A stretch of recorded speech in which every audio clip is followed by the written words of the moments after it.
¿Cómo salió el otro día de vino director? Salió muy bien. ¿Sí? Lo que pasa es que, claro, el teléfono fue el que... Fastidió la cosa. No, pero vamos, estuviste bien, ¿no? Hiciste un tratamiento de ese de los... Muy bien, magnífico.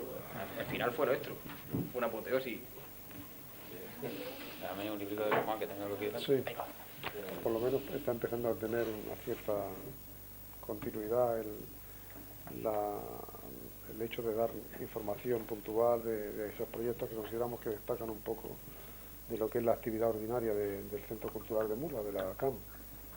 Entonces, esto que tenemos en la mano, el catálogo de estas 10 exposiciones que van a configurar la programación más destacada del curso que empezamos en octubre, pues queríamos que por la entidad de cada una de las actividades, son 10 exposiciones que se van a tener lugar a lo largo del año, era objeto de una prenoticia, digamos, a nivel local, puesto que es un tema tan local el que se va a tratar en esta actividad, y pues hacer un pequeño comentario del contenido de cada una de estas exposiciones, la laboriosa y larga gestión que ha llevado el compañero Juan González, responsable y monitor del centro, y pues el honor y la satisfacción de ofrecer a Mula, desde nuestra tarea cultural, pues la posibilidad de poder contemplar y visitar el centro y ver cosas que van a ser pues, ciertamente evocadoras en la mayoría de los casos, puesto que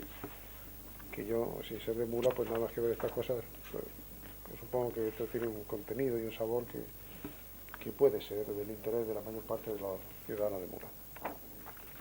Entonces, pues si vamos a ver si merecería la pena el hacer como ustedes van a disponer de un catálogo ya, disponer de hacer un pequeño comentario de cada una de las cosas, pues está demasiado claro, pero vamos, se puede hablar de, la primera exposición va a tratar sobre la imprenta en Mura. Don Basilio Robles, aquí fotografiado en el catálogo, que parece ser fue Juan, el pionero de la imprenta en Mula. Comentar algo sobre esto me parece que no... Si ahora quiere alguna aclaración posterior. Esto es, más bien tú que como persona más... Continuará la segunda exposición del 6 al 17 de marzo, tratando sobre un siglo de prensa en Mula. Aquí esta muestra recoge no solo lo escrito por muleños, sino, mejor dicho, no sobre prensa muleña exclusivamente, sino prensa regional y nacional a veces también, y porque en esos periódicos de nivel regional y nacional pues había temas que eran referentes a Mula y por lo tanto van a estar también ahí como una... Escrito por muleños. Exactamente. Sí. Entonces no solo esos periódicos que como el Noticiero de Mula y La Lata y el Faro de la Juventud, el Heraldo de Mula, La Semana, el Amanecer, el Porvenir, el Devoto del Niño, la Campana, Deportes y el Monasterio del Niño, que eran los periódicos locales, estarán todos, sino que habrá esos, como decía anteriormente, otra prensa regional y nacional que aborda temas de Mula y que serán de interés también tenerlos. Merece destacarse en esto que de estos periódicos que hemos notado, algunos de ellos del Noticiario y de La Lata, los únicos ejemplares que hay en Mura están aquí en la biblioteca del Fondo Documental, que en su día el Adrián de Sánchez Morandi tuvo la generosidad de donar y poner al servicio de Mura. Pasamos después a la tercera exposición, que trata sobre hojas y pliegos sueltos sobre Mula. Estos son octavillas y folletos de contenido escaso y corto en hojas, que me parece que esto data desde el 1830, ¿no? Sí, según parece aquí. Hay un ejemplo que ilustra esto, que puede ser esta octavilla que se ve aquí reproducida en el catálogo, que reproduce una poesía de principio del reinado de Isabel II, o sea que ya esto de por sí tiene un valor y creo que es indicativo, por eso se ha recogido la reproducción aquí en el catálogo. Luego la cuarta, que será en abril, recoge la muestra, pues tanto libros escritos por muleños, son crónicas, monografías de muleños y sobre Mula, que tratan de cualquier tema, generales, pero son los autores muleños, y sobre otros también de temas muleños escritos por autores de fuera. Se ha procurado que sea más completo, no ser solamente entonces ya nos vamos a mayo con la quinta exposición, que tratará sobre libros escolares para las enseñanzas de las humanidades en las escuelas de Mula. Esto de la época de 1830 a 1950. Aquí la singularidad de esto puede ser también porque recoge esta muestra los cuadernos y trabajos escolares desde esa fecha. Algunos pues ciertamente curiosos porque son notas de los escolares.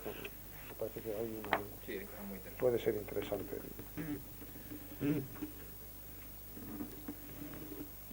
Bueno, pasado mayo, de 6 al 16 de junio, tendremos las instituciones de Mura a través de sus ordenanzas y reglamentos.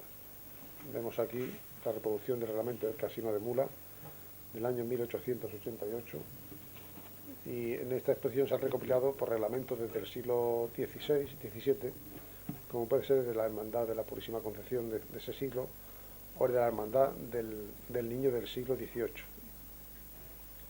y muchísimos de los siglos XIX y XX, de los cuales podían destacarse el muy curioso de la Filarmónica de Mula. Yo no sabía que Mula tuviese una filarmónica desde principios de este siglo. La Filarmónica de Mula, yo no lo había visto nunca. Es interesante. Pues habrá personas que, que podrán además recordar, es el único ejemplar conocido. si era a principios de este siglo, me parece. La séptima exposición es sobre iconografía sobre Mula. Esto será ya, vamos a septiembre. Parece que esta exposición ha constituido un gran esfuerzo para lograr la recopilación de esta serie de documentos, de elementos pictóricos y como grabados, materiales. Hay cosas también tan raras y tan reinas como el barro y la cera. Va a recoger también. Un niño de cera va a ser muy curioso, ¿no? Reunir todo esto, como digo antes, ha constituido un verdadero esfuerzo porque son colecciones particulares y normalmente, a pesar de que la caja pues asegura la custodia y eso, pues siempre la persona que posee una cosa antigua y un objeto de arte o de tal, pues hay que agradecerle desde luego desde aquí su generosidad y hacer posible que esa pueda ser mostrado al resto de la población. En esto pues dejamos constancia de la gratitud de la entidad a estas personas que han cedido su... Hay cosas, me parece que desde el punto de vista iconográfico de la ciudad de Mula que datan de últimos 300 años, ¿no? Aquí recoge la página de esta exposición, pues la estampa que ilustra esta página de la fundadora del convento de las Clarisas de Mula.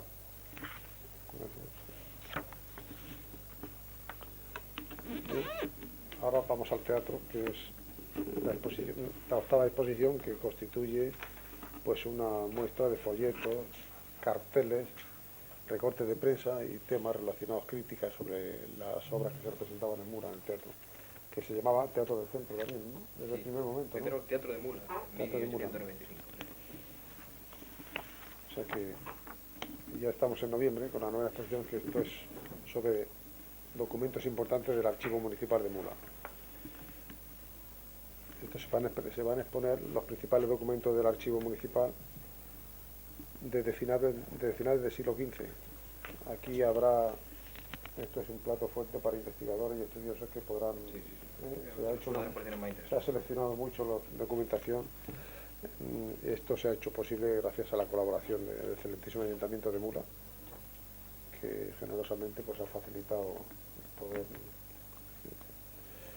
También agradecemos su colaboración desde este momento. Y pasamos últimamente ya al cine. Es lo que cierra este ciclo de exposiciones y que viene a esta muestra, pues es una especie de antología de la historia del cine en Mula. Folletos, carteles y películas, habrá cosas graciosas, cámaras de... Pienso que todas y cada una de estas exposiciones constituyen pues temas de interés para Mula por su carácter local, en lo que la caja pone pues su mayor entusiasmo y esfuerzo, porque aunque la gente en el mundo de la cultura muestra interés por temas generales, pero cuando se trata de algo de la propia localidad, pues se redobla el interés y por lo que tiene de evocador y de recoger esa información que parece que que los años han enterrado, pero es el momento de poner al servicio de Mula pues este tipo de cosas. Esta es la línea en que nos vamos a mover principalmente este año, independientemente de que trataremos de abordar otros temas como las colaboraciones que el otro día hablábamos con centros docentes y la tercera edad y otra serie de cosas que puntualmente iremos dando cuenta de la programación. Y ahora, pues si ustedes quieren alguna información más, Juan González, como especialista y promotor, digamos, de la idea de esta actividad, pues que puede hacer. ¿Hay previstas algunas intervenciones, o sea, algunas conferencias, algunas charlas que completen estas exposiciones? Sí, parece que sí, vamos, sí. Falta por buscar a los especialistas idóneos, pero sí, desde luego yo creo que vamos a lo largo del año, haciendo coincidir, no con todas las exposiciones, sino con algunas de ellas, queremos traer pues, a personas que nos hablen de temas muy, muy particulares de cada una de ellas, sí.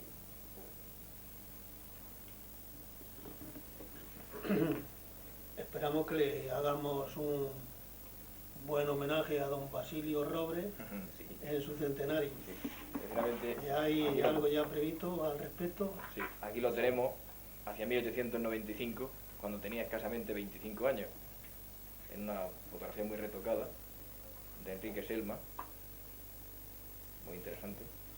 Sí, bueno, efectivamente, Pedro ha tirado la piedra y ha escondido la mano. Un grupo de personas muy relacionadas, muy vinculadas con la cultura en Mula, piensa, si no pasa nada, hacia el mes de abril, que es cuando se conmemorará de modo, digamos, oficial y cronológico el primer centenario de la instauración de la imprenta en Mula, puesto que sabemos que debió de suceder hacia el 20 y pocos días del mes de abril. Un domingo próximo a esa fecha, un grupo de personas pues, va a hacer un homenaje en el cementerio a don Basilio Robre, consistente básicamente en colocarle una lápida, puesto que no tiene lápida que pueda figurar algo así como don Basilio Robre en Maña, padre de la imprenta en Mula, 1866-1950.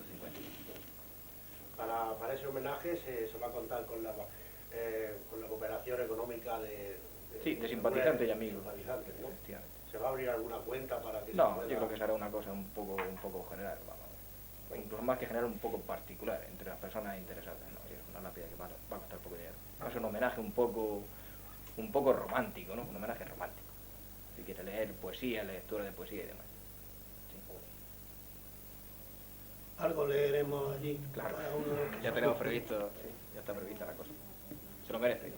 Pero no solo en homenaje a don Basilio Robre, sino que en la figura de don Basilio Robre se va a hacer coincidir en ese día el homenaje nunca dado al resto de los literatos muleños, algunos de ellos totalmente olvidados desde hace siglos. Y entonces, personificando en la figura de este hombre, pues se va a querer hacer eso, repito, un homenaje al resto de los muleños que escribieron, que llevaron el nombre de Mula por ahí y que nunca se le ha reconocido. No estaría de mal, pienso, ya una vez lanzada esta idea de hacer el homenaje a don Basilio López, Robles, el que en Mula se hiciera algo que todavía no hay, lo que nos falta. Como se ve en otros pueblos que hay alguna estatua, algún personaje ilustre, sí. o algún monolito que lo recuerde. Entonces, lanzar también esa idea, aparte de este homenaje, para que ya una campaña mucho más grande se hiciera algún monumento así, alguna de nuestras personalidades que Mula no tiene ninguno. Sí, puede ser interesante. Sí, puede ser. ¿Queréis alguna aclaración respecto a un tipo de texto? Bueno, está muy claro en el folleto, como ha dicho don Juan González Caballero. Vamos, cuántas aclaraciones deseéis. Creo que aquí lo encontraremos en el folleto. Sí, está muy claro. De cualquier modo estamos a vuestra entera disposición, claro. La fecha me ha dicho que llevará la lápida 1866, 1952.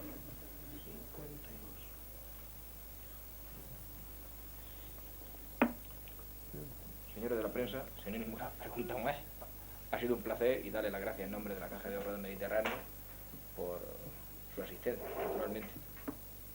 Gracias.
no quinto, ahí pone quinto, pero es el 11º ciclo de formación histórica para escolares, os va a hablar el profesor don Ricardo Montes Bernardes, que es profesor del Instituto de Bachillerato de aquí de Mula y que tiene una ejecutoria, tiene un currículum vitae tremendo. Deciros que es doctor en arqueología, concretamente en prehistoria, por tanto es una persona que conoce perfectamente, súper perfectamente el campo del que os va a hablar. Es una persona que ha escrito, que ha viajado por medio mundo, que ha escrito no tanto sobre arte prehistórico, sobre los indios de, no sé, de Perú, de Colombia, es una persona que ha viajado mucho, que ha trabajado por allá, por arriba, por el norte, que ha excavado una cueva pernera, que es una cueva prehistórica junto al Mediterráneo, cerca de Lorca. Y es una persona que, como veis, está muy en contacto con el mundo y, por tanto, creo que repito que es la persona perfecta para dar una charla esta tarde. Sí os ruego, por favor, que como el otro día, que lo hiciste muy bien, que guardéis silencio, que si hay alguna persona que no se siente con fuerza o se cree que es obligada a venir, pues que por favor salga tranquilamente por esa puerta y que no pasa nada. Pero sí, si os queréis, por favor, guardad silencio, porque la persona que habla tiene que tener un respeto. Hay que tener un respeto para la persona que habla, y mucho más la persona que os va a exponer una serie de ideas que seguro que os va a servir para el futuro. Por lo menos para aprobar algún examen alguna vez. Ya veréis qué cosa más curiosa. Dicho eso, bueno, deciros también, aunque él os lo va a contar, que ha descubierto una pintura rupestre, una cueva con pintura rupestre, dos abrigos con pintura rupestre cerca de aquí, en el término de Llechas, que os lo va a explicar. Y además os va a hablar del otro gran abrigo muleño de pintura rupestre que se encuentra muy próximo a Bulla, en la localidad del Milán. Yo no os sigo dando más la paliza, os dejo directamente con Ricardo. Y sí agradecería que por favor no os quedaréis con dudas al concluir la charla y que le preguntarais cualquier cosa que se os ocurra. Que él está aquí para eso. Gracias. Ricardo. Cuando... Pues un momento conmigo. Voy a dar unos minutos solo de introducción al tema que vamos a ir hablando y ya después apagaré un poco los focos y os iré explicando todos los temas poco a poco con las diapositivas, con fin de que vayáis viendo de qué se está hablando, porque es indudable que los temas de arqueología, en la prehistoria del hombre, pues son un poco desconocidos para todos. Algo vienen en vuestros libros de sociales, algo habréis visto en alguna película o en algún sitio, pero realmente los términos son difíciles de aprender, entonces voy a intentar hablaros de los mínimos términos posibles, pero indudablemente para una mayor comprensión, como digo, os iré poniendo diapositivas y entonces apagaré un momento las luces. Veréis, la prehistoria del hombre, bueno, se remonta según datos de algunas investigaciones que se han hecho en África a cerca de 3 millones de años de antigüedad. Evidentemente no hay cosas tan antiguas aquí en Murcia.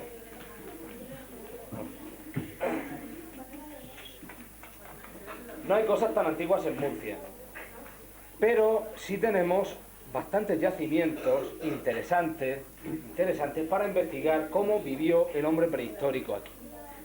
En principio, os he de decir, parece ser, según las investigaciones, que el hombre nace en África.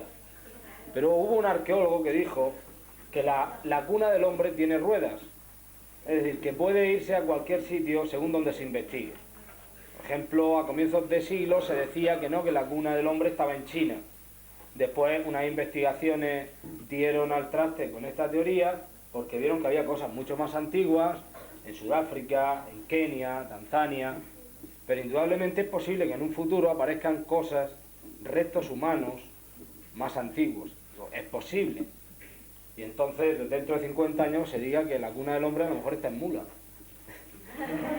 Bueno, no hay que llegar a tanto, pero vamos, que en efecto el origen del hombre puede cambiar en cualquier lugar. De momento, en la zona africana que os he mencionado, parece ser que es donde se origina.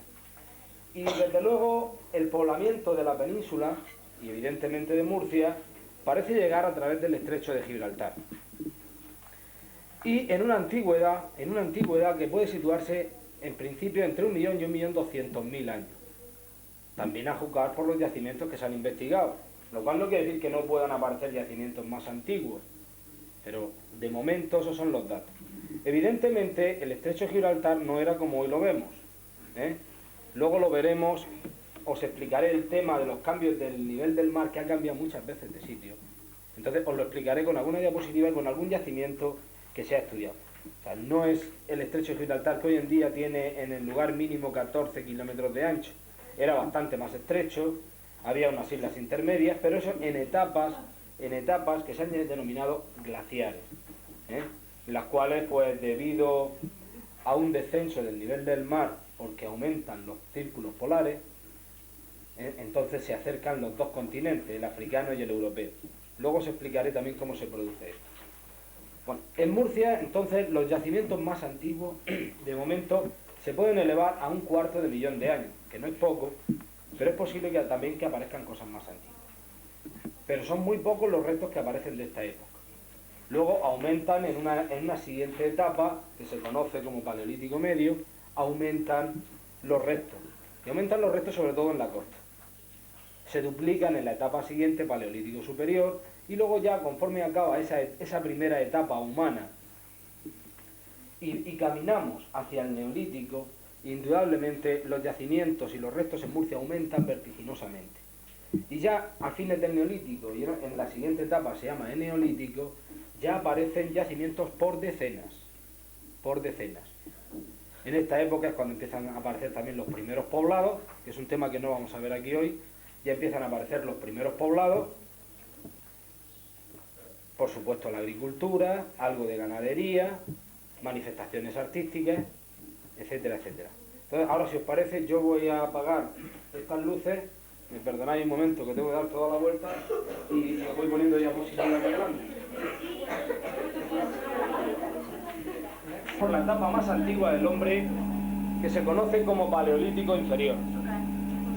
Veréis, el problema de utilizar esos términos, yo voy a utilizar esos términos porque en vuestros libros de sociales o de lo que sea vendrá el término Paleolítico Inferior, Medio y Superior. Entonces, para no liaros mucho, yo voy a seguir utilizando esos términos aquí. Pero es un problema utilizar esto porque poco a poco esa etapa se ha ido llenando de nombres para designar algo que es la vida del hombre. La vida del hombre en estos primeros tiempos hasta la llegada del Neolítico, y nos estamos moviendo en 3 millones de años, digamos que es una vida muy similar a lo largo de los 3 millones de años. El hombre lo único que hace es depredar en la naturaleza. Se dedica a la caza, a la pesca y a la recolección. No produce, solo depreda. Y las únicas diferencias a lo largo de todo este tiempo que se pueden situar son, o que se puede hablar de ellas, son la disminución en cuanto al tamaño de los útiles. Es decir, el hombre se fabrica una serie de útiles, especialmente con piedra. No conoce la cerámica, no conoce los metales, trabaja la piedra, el hueso y la madera. Y entonces, basándose, arqueólogos que nos precedieron, basándose en el tamaño de los útiles y en la forma de darle los golpes, se llama eso, la forma de tallar, han ido hablando de Paleolítico Inferior, Medio y Superior. Pero digamos que esos términos no designan la forma de vivir ni cómo vivían. Y además los han rellenado de otros muchos nombres. Y los han rodeado, cada etapa ha sido dividida en 7, 8, 10 o 15 nombres.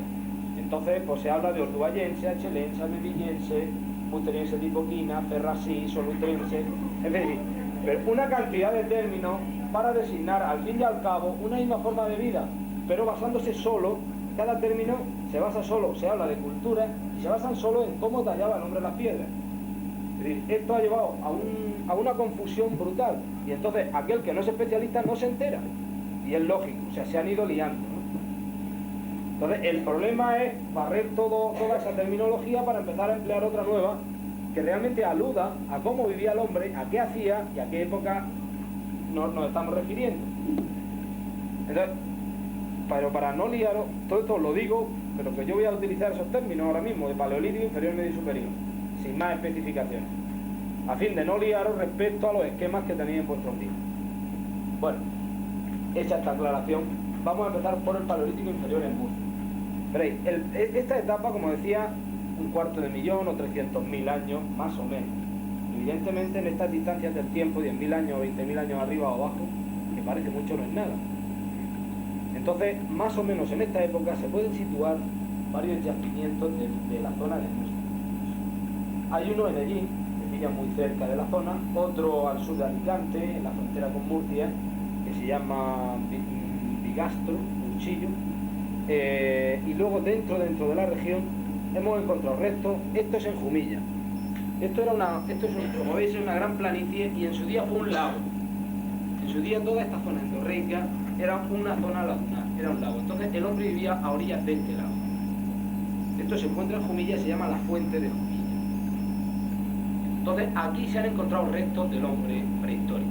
Ahora, como pasa en muchos yacimientos arqueológicos, pues unas veces los destruyen gente que es coleccionista y destruye el yacimiento, otras veces es la propia naturaleza, con estas grandes avenidas de agua por las lluvias que se producen en Murcia, a veces las destrozan, y a veces son animales o gente que no sabe que hay un yacimiento, y entonces pues a la búsqueda de agua abrieron un pozo y destrozaron parte del yacimiento. En otras ocasiones son los propios animales que hacen, pues, bueno, hacen sus galerías y pobrecillos, pues no se les puede atacar porque no saben que están destruyendo el yacimiento. En este caso, tanto la mano del hombre como la mano de los animales, las pezuñas de los animales, han destruido gran parte del yacimiento. Entonces aquí, no obstante, en lo poco que quedaba, se sabe, por ejemplo, que hubo, en el momento en el cual el hombre lo estaba habitando, hace un cuarto de millón de años aproximadamente, como digo, se produjo una erupción volcánica. Y fijaos, bueno, aquí se hablaba de que hasta el terciario se daban fenómenos volcánicos en Murcia, pero en esta época, mucho más reciente, hay constatado en ese yacimiento un vulcanismo, es decir, que hay un fenómeno de un volcán cercano y ha dejado sus cenizas en el estrato arqueológico, donde el hombre evidentemente tuvo que salir corriendo de allí. Pero nos dejó parte de las piezas que él talló. Y además de dejarnos parte de las piezas que él talló, nos ha dejado semillas utilizadas por él, y, oh sorpresa, en Jumilla aparecen semillas de vid silvestre. Como todos sabéis, en Jumilla cultivan la vid, hay semillas de vid silvestre con casi un cuarto de millón de años. Y aparecen también restos de cabra, de ciervo y de uro. El uro es una especie de buey salvaje. Entonces, pero poco más se puede decir de aquí, es decir, no sabemos, no tenemos muchos restos como para decir, pues el hombre vivía tanto, han aparecido restos humanos, porque no en todos los yacimientos aparecen restos humanos. Es muy difícil que aparezcan restos humanos en un yacimiento. Eso sí que es tocarle a uno la lotería. Este evidentemente no compró papeletas, con lo cual no le tocó. Entonces, vamos a ver. Esto es una afloración de siles. El hombre, en esta época, como decía al principio, está utilizando la piedra, el hueso y la madera. Pero tanto la madera como el hueso, evidentemente, al estar enterrado durante miles y miles de años, desaparece porque la tierra lo consume, bien por disoluciones químicas, bien por la propia humedad, todo eso desaparece y prácticamente solo nos queda la piedra. Entonces, en otro yacimiento que es también de esta época, un poquito más reciente, pero de esta época también del Paleolítico Inferior en Murcia, es uno que se llama El Capitán, junto a un afluente del río Guadalentín, en el término del Orco. Es el segundo y único yacimiento. También se sabe muy poco de este yacimiento, porque en este caso ha sido destruido no por una acción de búsqueda de agua, sino por coleccionistas desaprensivos que han ido destrozando el yacimiento. Pero junto al yacimiento aparecen las piedras que precisamente el hombre utiliza. El hombre va a utilizar ahora dos tipos de piedras, el siles y la cuarcita. Y el siles aparece en cantos rodados junto a los ríos y también aparecen afloraciones en la montaña. Entonces, esto es una afloración de siles que está junto a ese yacimiento que os he dicho. Aquí tenemos de este yacimiento de Lorca una pieza que en este caso, bueno, voy a decir el nombre, se llama bifá, también se conoce como hacha de mano. En la terminología más vulgar es un bifá. Tener en cuenta que cada piedra que el hombre ha utilizado, ya os he dicho antes que para designar a cada etapa que el hombre ha vivido hay un nombre, aunque luego no está falto de contenido ese nombre, pero bueno, hay un nombre. Entonces, para cada piedra que el hombre ha utilizado también hay otro nombre. Igual que nosotros tenemos cuchillos, tenedores, cucharas, cuchillo de sierra, es decir, que tenemos variedad de cuchillos, variedad de cucharas, cucharilla, pues el hombre igual. Entonces a cada piedra se le da un nombre. Entonces, esta en concreto es un bifá. Y regularmente es evidente que igual que nosotros tenemos un cuchillo para cada tipo de cosa, para cortar cada tipo de cosa, el hombre también. O sea, el hombre fabricaba un tipo de piedra para cada tipo de cuestión. Es decir, si iba a curtir pieles, entonces fabricaba una raedera. Si iba a grabar en un hueso alguna figura, regularmente utilizaba algo que se llama buril, una piedra que se llama buril.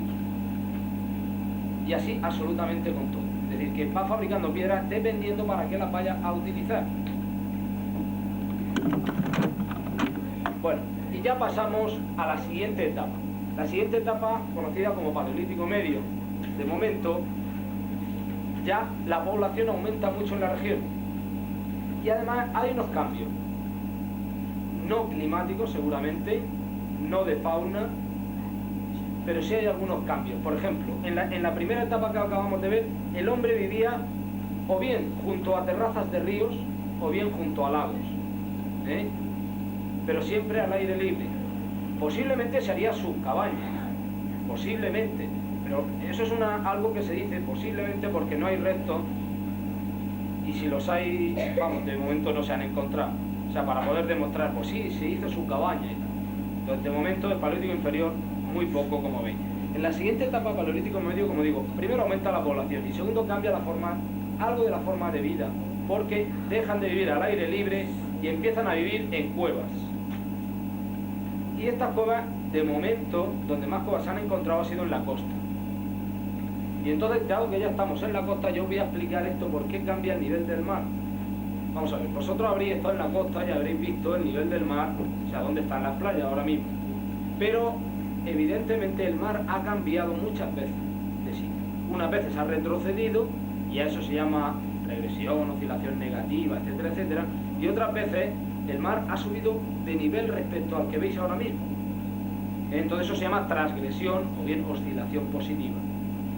Hablo siempre, los ejemplos que voy a poner es mientras el hombre está viviendo, porque en otras eras anteriores, estamos en la era cuaternaria, en otras eras también se han dado estos fenómenos, pero evidentemente nos interesan menos porque no han afectado al hombre, mientras que estos que yo voy a decir sí han afectado al hombre.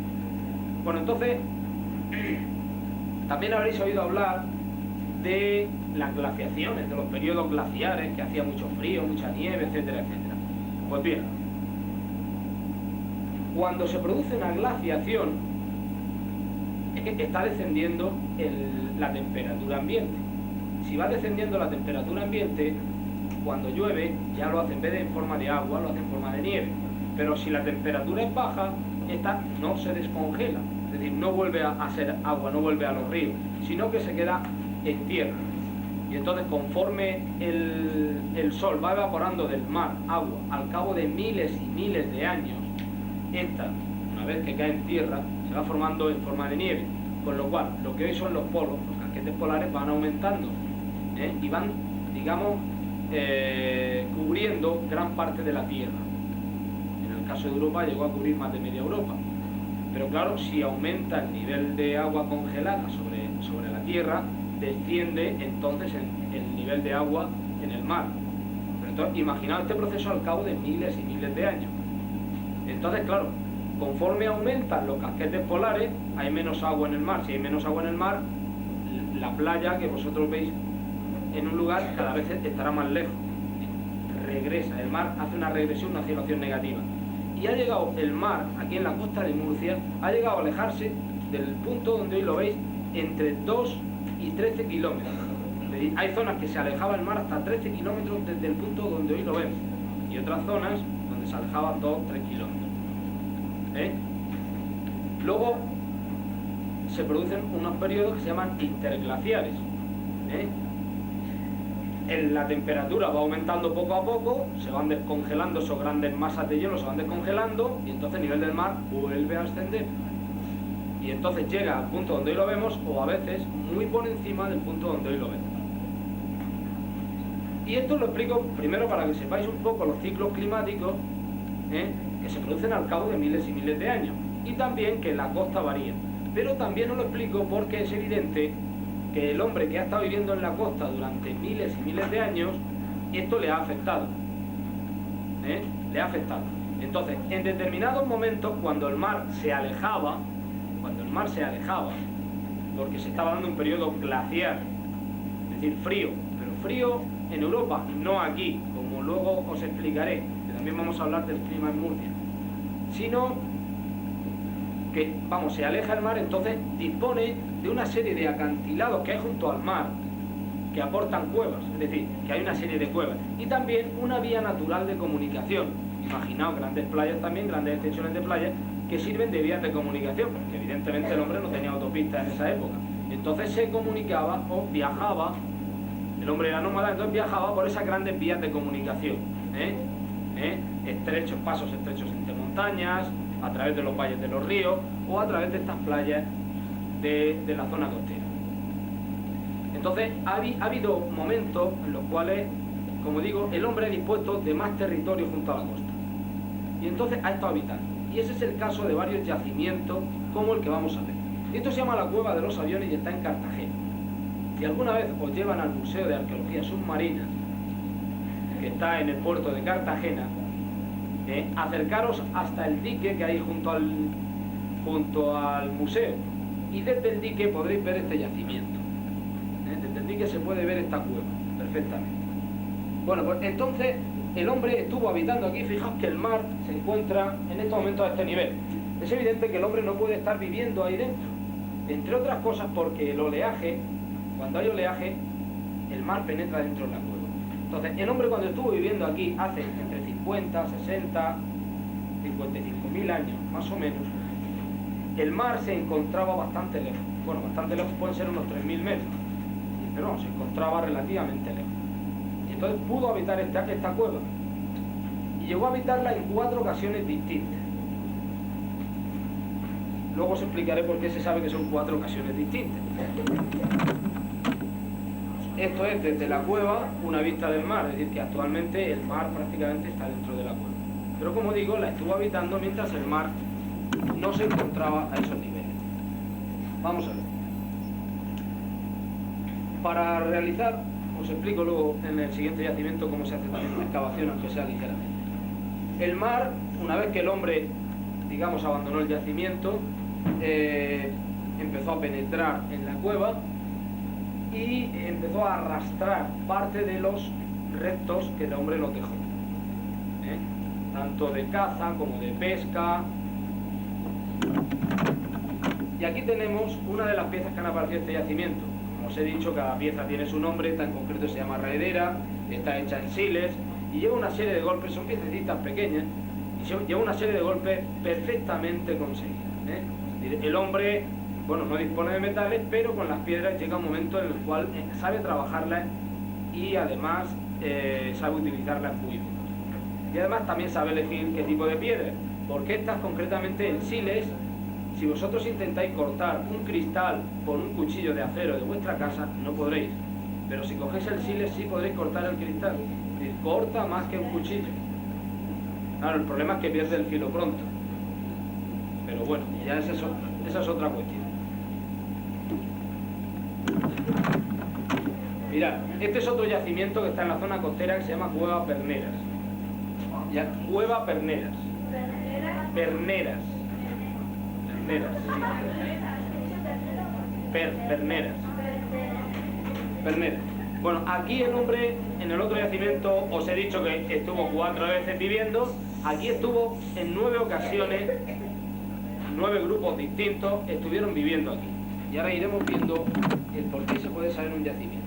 Veréis, para excavar un yacimiento, lo primero es orientarlo y luego se va cuadriculando. Hay una serie de aparatos que te ayudan a hacer este trabajo bastante bien. Y entonces se va cuadriculando en cuadrículas de 1 metro de largo.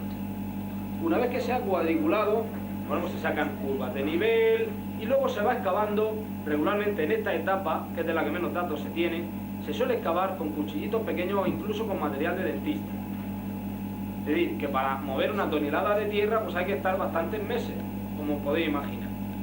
Y se va limpiando pues, con pequeños pinceles, con pequeñas brochas y demás. Entonces, lo que se hace es que se dejan las piedras, todo lo que aparece, los huesos, se deja todo en el sitio. Y se va limpiando y conforme aparece algo, ahí se deja. Y luego se fotografía y se dibuja. Porque es que conforme se va excavando un yacimiento, este se va destruyendo. Es decir, lo vas destruyendo. Entonces es como si fuéramos leyendo un libro y arrancando las páginas.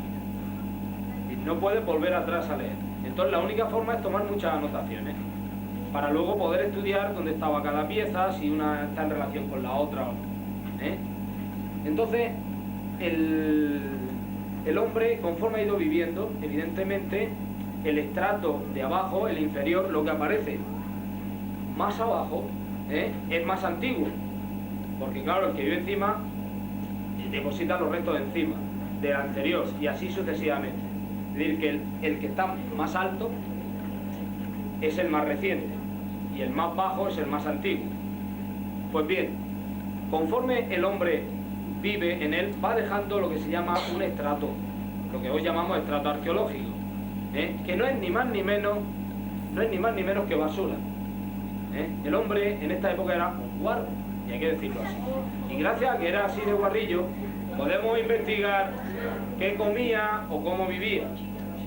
Porque el hombre, conforme cazaba un animal, luego curtía la piel aquí en el yacimiento, lo guisaba en el yacimiento, se lo comía, luego tiraba por ahí los huesos, la grasa y luego se acostaba encima. Es decir, era así. Y entonces, claro, toda esa porquería va formando lo que hoy es un yacimiento arqueológico. Eso se mezcla con la tierra que trae el aire, con la tierra que ellos mismos aportan, con su propio movimiento en los alrededores, etcétera, etcétera. Luego la lluvia indudablemente también hace sus arrastres. Entonces todo ese paquete de porquería, tierra, de todos esos restos, lo que se llama un estrato arqueológico. Entonces cada uno de esos estratos indica una etapa de habitación de ese lugar. Entonces se puede averiguar, por qué sistemas de datación, se puede averiguar más o menos con cierta aproximación de qué época es cada estrato. Hay unos sistemas de datación que se basan en las radiaciones que aporta un yacimiento, otras que datan el hueso, otras que datan coladas estalagmíticas o coladas volcánicas. Es decir, que hay muchos sistemas de datación que no te dan el año o el mes ni la hora indudablemente, pero sí te dan una aproximación.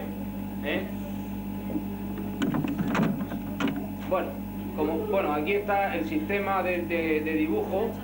Se hace en un cuaderno y luego se coloca también un plástico encima y se pueden dibujar las piezas a escala 1:1, es decir, al mismo tamaño que tiene. Con lo cual luego cada plastiquito de eso pues es un estrato arqueológico y uno luego en el laboratorio pues puede reconstruir. Pues mira qué distribución de piezas, a lo mejor esto significa algo o esta pieza está en relación con este hueso. Ahí tenéis las piezas situadas una a una antes de ser dibujadas. Este es el filo de una pieza de aquí, de este yacimiento de Cueva Pernera. En este yacimiento tiene de bueno, el anterior era todo de Paleolítico Medio, en este hemos encontrado cosas de Paleolítico Medio y de Paleolítico Superior y de la siguiente etapa que se conoce con el nombre de Epipaleolítico. Es decir, que ofrece una evolución del hombre en más de 60.000 años. Y con lo cual podemos ver un poco cómo tallaba, cómo va disminuyendo el tamaño de los útiles. Pero también nos sirve para más cosas. Bien, por ejemplo, podemos ver si ha cambiado la alimentación o no. Podemos ver si ha cambiado la vegetación o no. Y todo esto se sabe porque, claro, como el hombre, como hemos dicho, era un poco guarro, los animales que comía los tiraba allí, y entonces esos huesos los tenemos allí. Pero es que también comía muchos moluscos en esta época, y entonces sabemos qué tipo de moluscos consumía. Pero además os he hablado del aire que transporta tierra. Pero es que el aire, además de transportar tierra, también transporta el polen de las plantas. Y el polen de las plantas, una vez que queda inmerso en un estrato de este tipo, pasado el tiempo, se fosiliza. Y entonces nosotros, recogiendo tierra de cada uno de los estratos, sabemos las plantas que había en los alrededores de esta cueva, en cada época. Con lo cual no sabemos la vegetación. Entonces sabemos la fauna, sabemos los moluscos, sabemos la vegetación que había. Todo ello nos ayuda a saber aproximadamente qué clima había en Murcia en esta época. Y resulta que tenemos aquí, en este yacimiento y en el anterior, aparecen que el hombre consumía lagartos. Vosotros habéis visto esos lagartos que por el campo de este tamaño, os los tenéis que imaginar de 80 o 90 centímetros, ¿sabes? De buenos filetes, ¿no? También cazaba el hombre en esta época también cazaba jabalí, caballo, cabra y ciervo. Bueno, y también conejo. Esos son todos los animales que el hombre consumía a lo largo del Paleolítico Medio y Paleolítico Superior. En cuanto a los moluscos, bueno, muchos los conoceréis. Conocéis el mejillón, conocéis las lapas, y luego hay otros que no conocéis de nombre, pero que seguro habéis visto. Uno se llama Glicimeris bimaculata, pero no conozco el nombre vulgar, porque no se vende en los mercados, con lo cual también aparece en muy pequeña cantidad el berberecho, que ese sí lo conoceréis. Es decir, que algunos de los moluscos que hoy en día todavía se ven en las plazas ya se consumían en esta época. Y luego nos queda ver la vegetación. Veréis, en toda esta etapa del Paleolítico, la vegetación, y en contra de tantas noticias que han aparecido por ahí de prensa, que habéis oído hablar, aunque no leáis la prensa, sí habréis oído hablar de la desertización de Murcia.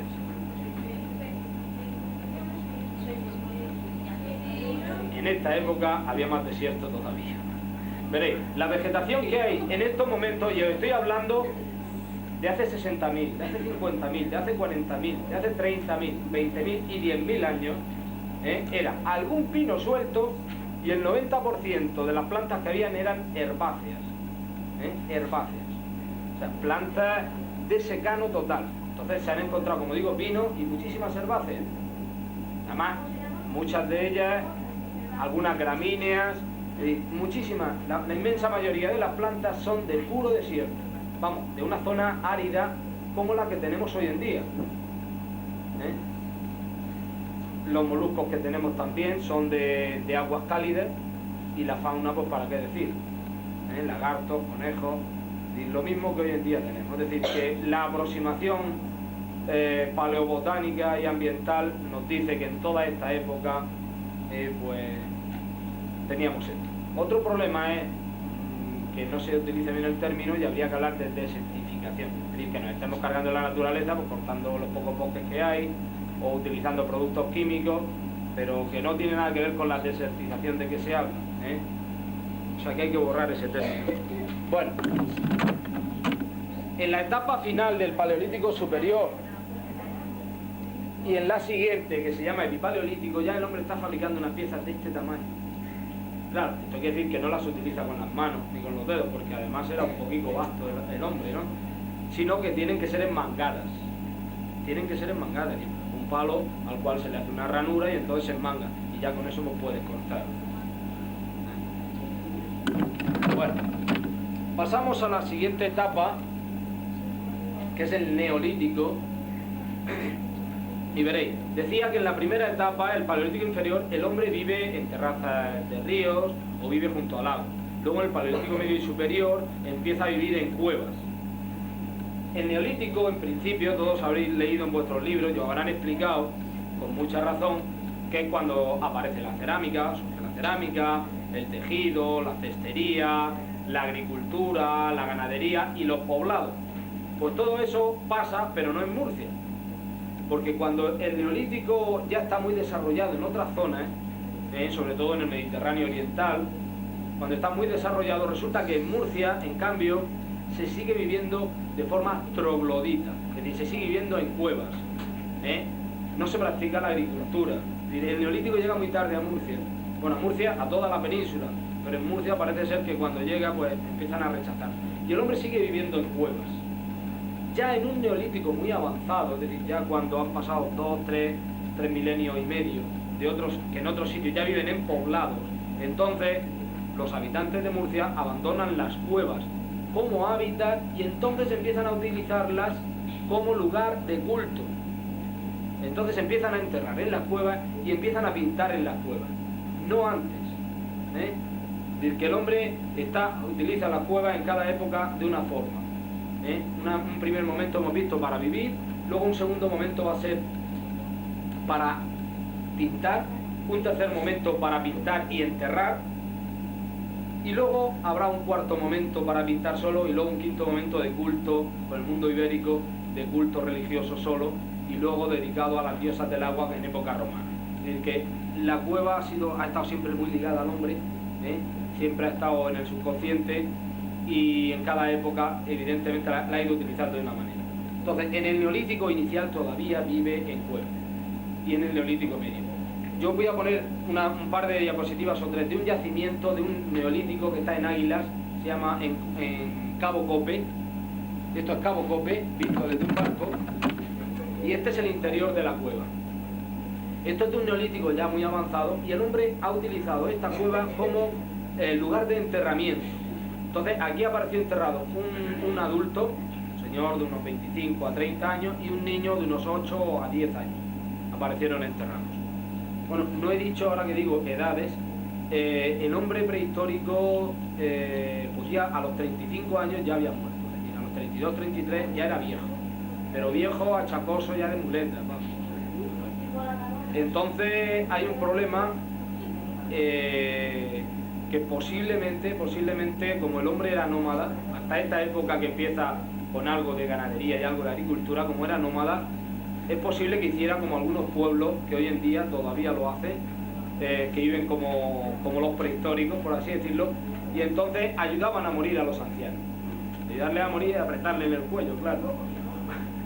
Porque realmente estorbaban. Es decir, la supervivencia del grupo estaba por encima de la vida de un hombre.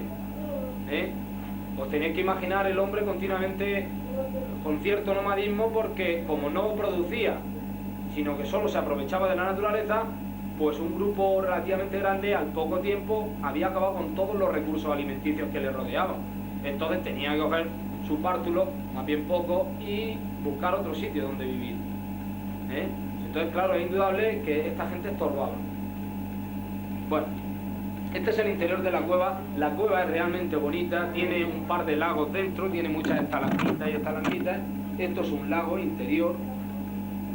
Lo que pasa es que, claro, hay un foco iluminando, pero bueno, el agua es que, como está tan quieta, es muy transparente, además está bastante limpia. Pero como digo, era un lugar de enterramiento.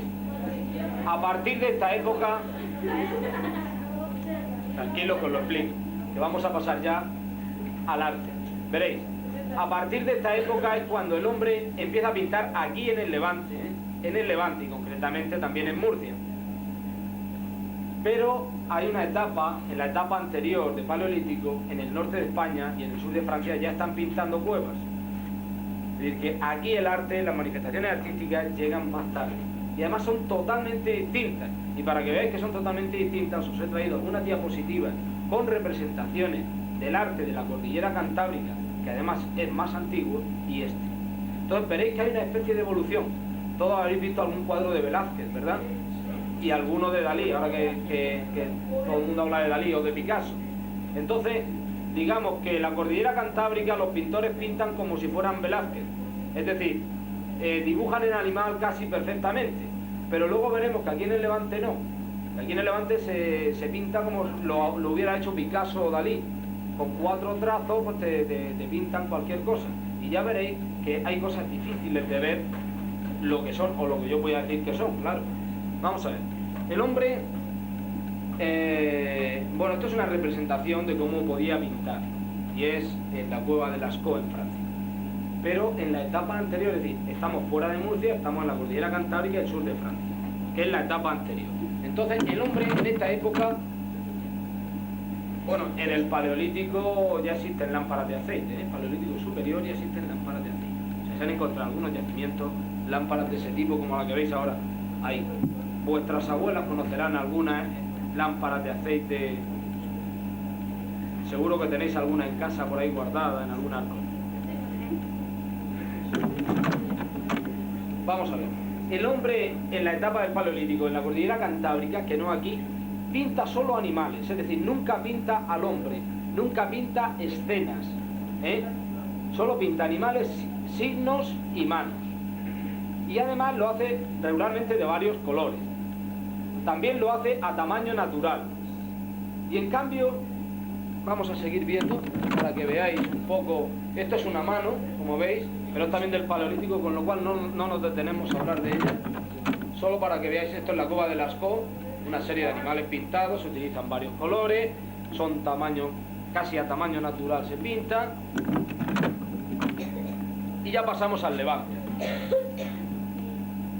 Entonces hay unas diferencias clarísimas, porque decíamos que en la cordillera cantábrica y en el Paleolítico se pintan los animales de varios colores, a tamaño natural, nunca se pinta el hombre, nunca se pintan escenas, etcétera, etcétera. Y en cambio aquí en el Levante, y por lo tanto también en Murcia, se pintan escenas masculinas, femeninas, se pintan danzas, se pintan escenas de recolección, se pintan escenas de lucha entre pueblos, se pintan escenas de caza, y en algunas ocasiones incluso peinados, como vamos a ver aquí en Mula, peinados o vestidos, ¿eh?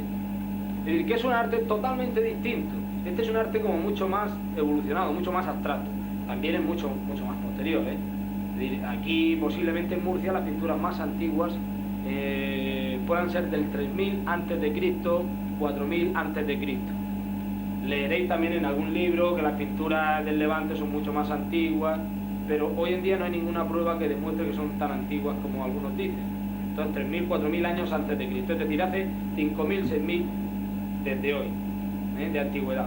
Y a partir de ahí cada vez son más recientes. Entonces se han establecido diversas escuelas y se habla de arte naturalista, subnaturalista, esquemático, es decir, que aún dentro de estas figuras más esquemáticas que las de la cordillera cantábrica, pues se habla de una evolución, ¿eh? Os he puesto esta no es de Murcia, pero vamos a pasar a ver las de Murcia. Esta es de Valtorta, Teruel, y es un dibujo, vamos, una representación de imagen. Vamos a ver. En Murcia, actualmente, cuevas con pintura rupestre hay 31. Hay 31 cuevas con pintura rupestre, ¿eh? De las cuales 3 están en Mula. De las 31, 3 están en Mula. Veréis, regularmente vamos a ver que de las 31, 30 están en el interior de la región y solo una en la costa. Esto indica indudablemente una concentración de la población. Veíamos antes en el Paleolítico Medio, bueno, las cuevas casi todos los hallazgos estaban en la costa. Bueno, pues ahora resulta que casi todas las cuevas con pintura están en el interior, en Cejín, en Moratalla, en Calasparra, aquí en Mula, en Cieza, y solo hay una en la costa, ¿eh? O sea, esto, bueno, pues se saca de conclusión de momento que según los datos disponibles, pues el hombre vive en el interior en esta época, ¿eh? Entonces, esta es una cueva de Jumilla, se llama la Cueva del Buen Aire, y fijaos las pinturas que hemos visto antes de Altamira y de Lascaux. Aquí tenemos un ciervo, y yo, seguidme un poco, porque no veáis, aquí está el cuerpo, estas son las patas y luego están los cuernos, ¿lo veis? Aquí arriba. ¿Eh? ¿Lo veis más o menos? Es con 4 trazos representar un ciervo, cosa que el hombre paleolítico, pues en vez de en 10 segundos, hubiera estado 4 días o 10 días pintando, y ahora me falta inspiración, y ahora me falta color. El hombre aquí no, el hombre, como veis, hace 4 trazos. Esto es de una época, hay alguna pintura un poco más elaborada, en la región hay alguna pintura un poquito más elaborada, pero muy pocas, ¿eh? Esto es entonces de la Cueva del Buen Aire de Jumilla. Veréis, hay algo que aparece muchísimo aquí en el Levante también, son los signos. Hay signos que hoy por hoy pues no se interpretan, y parece un signo solar como este. Veréis, un signo es un círculo y parece que le han pintado como 2 patas, ¿no? Un signo circular con algunos radios que parece un signo solar, pero gran parte de la pintura está perdida, entonces no se sabe, ¿eh? Esta está en Cieza, junto al río Segura, en Cieza, la serreta de Cieza. Veréis, también se hacen abstracciones humanas, y entonces aquí tenemos algunas, no sé si las veis todos. Imaginad, es un cuerpo y los 2 brazos como si fuera una jarra, ¿no? ¿Lo veis? Hay una estilización humana total, es decir, con dos trazos, uno recto y otro circular, pues te han pintado lo que podría ser un hombre. Esta se encuentra en Calasparra, en la Cueva del Pozo. Pasamos a una un poquito más elaborada, que es el Calar de la Santa, y ahora me seguiréis. Vamos a ver. Aquí hay una cierva con el cuello hacia abajo, como si estuviera bebiendo agua. Aquí está la cabeza perdida, y aquí está el cuello, y luego el cuerpo viene hacia atrás. Y se ven todavía un poquito las patas. ¿Lo veis? El problema de la pintura del Levante es que encima que es un poco esquemática, un poco abstracta a veces, el problema es que está pintada en abrigos a los cuales les da la lluvia, les da el sol, les da el viento. Claro, al cabo de miles de años se ha perdido en gran parte. En cambio, en la cordillera cantábrica, esas cosas que veíamos, que se ve tan perfectamente, tiene su razón de ser. Y es que el hombre en esa época pintaba en el fondo de las cuevas. En un 99% de los casos.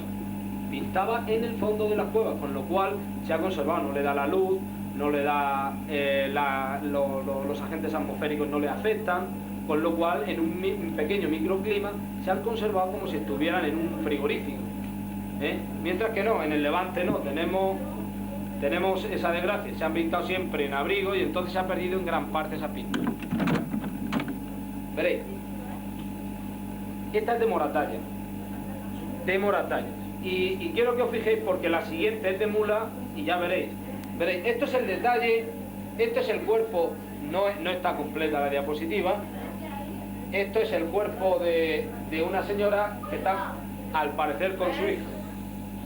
Bueno, indudablemente falta diapositiva, pero es que lo que me interesaba que vierais era este detalle.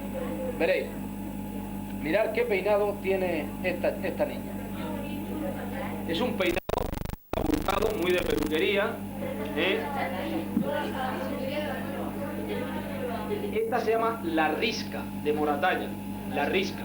Pero es que, por favor, fijaos en el peinado de La Risca de Moratalla, porque vamos...